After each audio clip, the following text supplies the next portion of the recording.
तो भाई पिछले 3 हफ्तों से लगातार पीओके पाकिस्तान ऑक्युपाइड कश्मीर में जबरदस्त आंदोलन चल रहे हैं। पीओके में रहने वाली जनता ने पाकिस्तान के खिलाफ ही जंग का ऐलान कर दिया है। साथ ही शहबाज शरीफ की सरकार के खिलाफ और आसिम मुनीर की आर्मी के खिलाफ जंग की शुरुआत कर दी है पीओके की जनता ने। पिछले 3 हफ्तों से लगातार 80,000 से ज्यादा पीओके के लोग सड़कों पर है।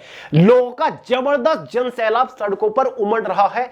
अपनी सरकार के खिलाफ ही पीओके में रहने वाले लोगों ने जंग छेड़ दी है। लगातार एक सुर में नारे लगा रहे हैं कि ये वतन हमारा है, हमें अकेला छोड़ दो, गो बैक पाकिस्तानी आर्मी। साथ ही पाकिस्तान की जो करंट सरकार है शहबाज शरीफ सरकार के खिलाफ नारे लग रहे हैं। लगातार शहबाज शरीफ सरकार मुर्दाबाद के नारे यहां पर लगाए जा रहे हैं। पिछले कुछ दिनों में यह आंदोलन और भी ज्यादा उग्र हो चुका है, जिसके बाद पाकिस्तान सरकार और आसिम मुनीर की आर्मी ने इसके खिलाफ एक्शन भी लिया है, जिसमें आसिम मुनीर की आर्मी ने आम जनता के ऊपर अंधाधुंध गोली भी चलाई। साथ ही जो आर्मी के लोग हैं या फिर जो रेंजर्स है पाकिस्तान के, उन्होंने काफी सारे निर्दोष और मासूम लोगों को मार दिया है। जी हां, सैकड़ों से ज्यादा लोगों की हत्या हो चुकी है अब तक इस आंदोलन में। साथ ही 2000 से ज्यादा लोगों को यहां पर अरेस्ट भी कर लिया गया है। लेकिन फिर भी पीओके की जनता पीछे हटने को तैयार नहीं है, बल्कि अब तो आलम यह है कि पीओके के लोगों ने यानी कि इन आंदोलनकारियों ने पाकिस्तान सरकार को और मुनीर की सेना को 24 घंटे का अल्टीमेटम दे दिया है कि अगर 24 घंटे के अंदर पाकिस्तानी आर्मी पीओके से नहीं निकली या फिर जो पाकिस्तानी रेंजर्स है वो पीओके से नहीं निकले तो उसका अंजाम बहुत बुरा होगा। तो रावलकोट से लेकर के मुजफ्फराबाद तक रोड मार्च किया जाएगा बहुत ही भारी मात्रा में। आलम यह है कि पीओके का छोटे छोटे बच्चे, हर एक बच्चा 5-5, 6-6 साल के बच्चे हाथों में तख्ती लेकर खड़े हैं कि ये वतन हमारा है, हमें अकेला छोड़ दो, पीओके के छोड़ दो, Asim Munir army go back के नारे लगातार यहां पर लगाए जा रहे हैं। जिसके बाद से ही शहबाज शरीफ और आसिम मुनीर भयंकर टेंशन में चल रहे हैं, क्योंकि जब से इन्होंने मासूम लोगों के ऊपर गोलियां चलाई, मासूम लोगों को मारना शुरू किया इस आंदोलन को दबाने के लिए, तब से इस्लामाबाद, कराची में भी आंदोलन शुरू हो गए। लोग पाकिस्तान सरकार का विरोध कर रहे हैं कि जो पीओके में लोग रह रहे हैं वो भी पाकिस्तानी है, वो भी हमारी लोग हैं, उनको बेकसूर लोगों को क्यों मारा जा रहा है। मतलब पाकिस्तान के अलग अलग कोने में लोग अब खड़े हो चुके हैं। तो तभी से बुरी हालत है यहां पर भाई शहबाज शरीफ और आसिम मुनीर की। अब सवाल यह उठता है कि अचानक से ऐसा क्या हो गया, अचानक से ऐसा क्या हो गया कि पीओके के लोग जाग उठे, उन्हें आजादी चाहिए, आजादी के नारे लगा रहे हैं कि हमें अकेला छोड़ दो, हमें आजादी चाहिए पाकिस्तान सरकार के से साथ ही जो मुनीर की आर्मी है उससे हमें आजादी चाहिए, इनका जो अत्याचार है वो अब हम और नहीं सहेंगे। तो सीधे सीधे आजादी मांग रहे हैं पीओके के लोग। अब इसके ऊपर हम चर्चा करेंगे कि भाई अचानक से ऐसा क्या हुआ कि ये लोग आजादी मांग रहे हैं।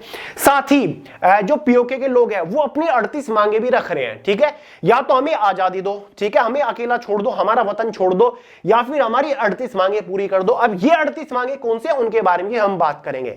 लेकिन मेरे भाई मुझे सोच तो इस बात की है कि शहबाज शरीफ जो फिलहाल एक बिचौलिया बन के घूम रही है, ये दोनों पर्सनैलिटी, आसिम मुनीर भी आपने अभी 21 जून को स्विट्जरलैंड में देखे होंगे, जहां पर ईरान के बीच में और अमेरिका के बीच में, इजराइल के बीच में सुलह करवाने पहुंचे थे, हालांकि नहीं करवा पाए, वो मीटिंग फिर से रद्द हो गई, वो पोस्टपोन हो गई 60 दिन के लिए, ठीक है। मतलब ये बिचौलवे बने घूम रहे हैं, अंदर खुद के घर में, खुद के देश में क्या हो रहा है उन्हें उसका ख्याल नहीं है। मासूमों की यहां पर जान ली जा रही है, कोई भी अंतरराष्ट्रीय संगठन इसके ऊपर नजर नहीं डाल रहे हैं।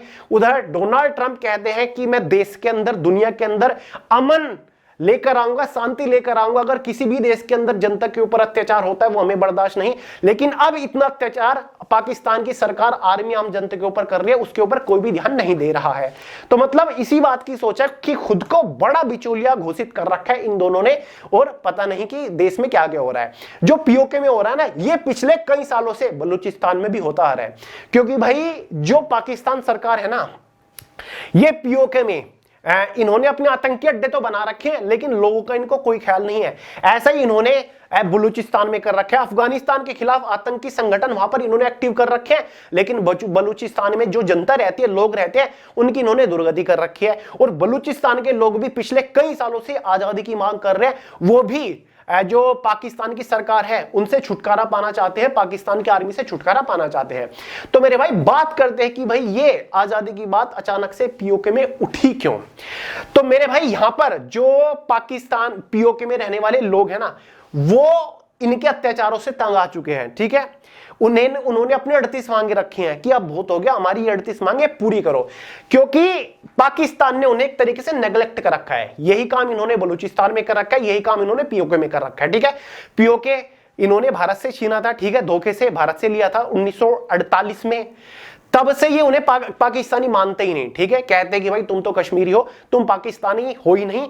जो सुविधा इस्लामाबाद कराची के लोगों को दी जाती है, आम जनता को दी जाती है, वो सुख सुविधा यहां पर पीओके में रहने वाले लोगों को नहीं दी जाती, ठीक है। नहीं आम चुनाव में उन्हें सारे के सारे अधिकार दिए गए हैं, और भी कई सारे अधिकार नहीं दिए गए हैं। ऐसा ही बलूचिस्तानों के साथ ये करते हैं, ठीक है।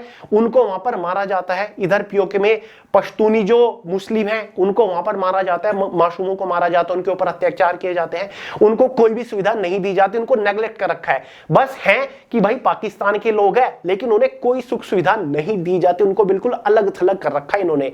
केवल बीच बीच में ख्याल रखते हैं जो आम जनता है। इसी वजह से पीओके के लोग अभी अभी खिलाफ हुए, और बलूचिस्तान के लोग कई सालों से यहां पर इनसे आजादी मांग रहे हैं। बलूचिस्तानियों ने तो नाक में दम कर रखा है पाकिस्तान के, वो तो आजादी लेकर रहेंगे।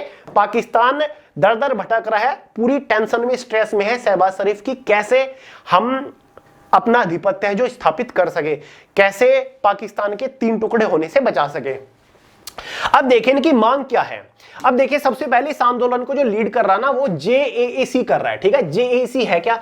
जम्मू कश्मीर ज्वाइंट अवामी एक्शन कमेटी है, जो कि बहुत सालों से पाकिस्तानी जो कश्मीरी है उनके लिए, उनके हकों के लिए लड़ रहा है। पाकिस्तान पीओके को आजाद कराने की ये कमेटी बहुत सालों से लड़ाई कर रही है, लेकिन अब इन्होंने बहुत बड़ा आंदोलन छेड़ दिया है और जनता को अपने साथ कर लिया है, और इन्होंने ही पाकिस्तान सरकार को और पाकिस्तान की आर्मी को 24 घंटे का अल्टीमेटम दिया है।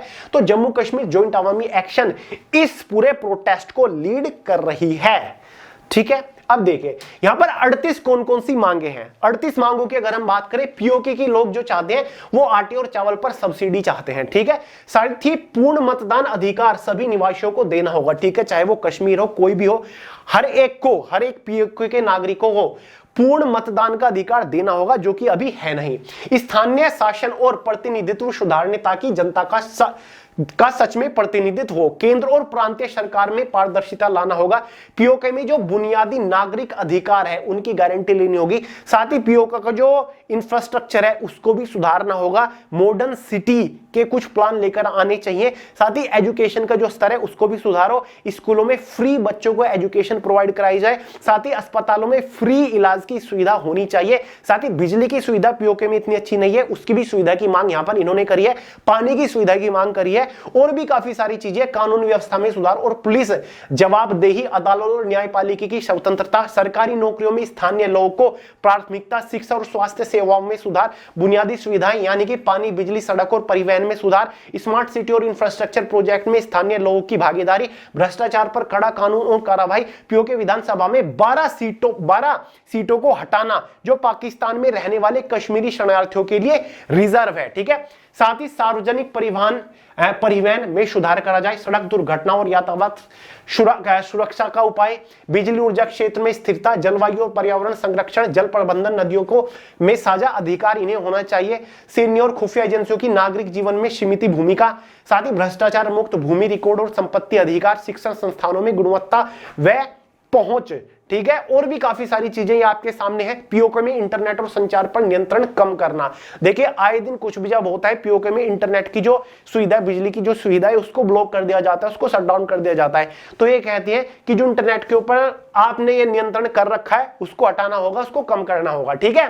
व्यापारियों को सरकारी ठेके में प्राथमिकता देनी पड़ेगी। स्थानीय बेरोजगार युवाओं के लिए प्रशिक्षण और रोजगार योजना भी लेकर आनी चाहिए। तो ये कुछ 38 मांगे हैं पीओके की जनता की, जो कि वो अपनी पूरी करवानी चाहती है। कहते या तो हमारी मांगे पूरी कर दो या फिर भाई पीओके को छोड़ दो। जो आर्मी है, पुलिस है, रेंजर्स है, वो पूरी तरीके से हटा लो, हमें नहीं चाहिए। हम पाकिस्तान सरकार के अंडर नहीं रहना चाहते। पीओके एक अलग वतन है, हम अपना अलग वतन बनाएंगे। तो ये मांग है पीओके की जनता की, ठीक है। और यही सेम टू सेम सारी की सारी मांगे जो है ये बलूचिस्तानियों की भी है।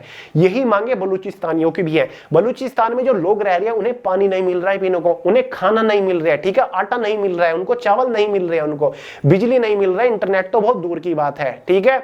देखिए पीओके और बलूचिस्तान का इस्तेमाल कब करता है पाकिस्तान? अपने आतंकी संगठन बना रखे, अपने आतंकी अड्डे बना रखे हैं पीओके में, ताकि वे भारत के खिलाफ कार्रवाई कर सके, भारत में आके वो आतंक फैला सके। हालांकि कई बार उन्हें स्ट्राइक करके भारत ने उखाड़ के फेंका है। तो तब तो पीओके की याद आ जाती है शहबाज शरीफ को, पाकिस्तान को, कि भाई हाँ पीओके है, वहां तो आतंकी अड्डे इन्होंने बना रखे हैं। लेकिन सुख सुविधा की जब बात आती है, आम जनता की बात आती है, उनके बारे में इन्हें कोई ख्याल नहीं। और यही हालत इन्होंने बलूचिस्तान की कर रखी है।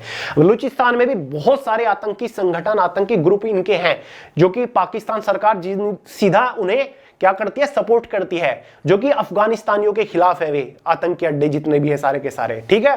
तो ये काम चल रहा है भाई, ये पाकिस्तान में चल रहा है। तो अब देखते हैं आखिरकार 24 घंटे में क्या होगा। 24 घंटे का अल्टीमेटम दे दिया है इन्होंने, कहा कि हम पूरे पाकिस्तान की जनता को साथ ले लेंगे और सड़कों पर उतर जाएंगे और जबरदस्त एक तरीके से ये आंदोलन करने पर उतर जाएंगे। तो इन्होंने कहा है 24 घंटे का अल्टीमेटम दे दिया, या तो हमारी मांग पूरी करो या फिर भाई पीओके को छोड़ दो, हम खुद संभालेंगे पीओके को, समझ गए। तो ये सब कुछ चल रहा है। अब देखते हैं इसके ऊपर पाकिस्तान सरकार क्या एक्शन लेती है या फिर जनता अब आगे क्या करती है, ठीक है मेरे भाई।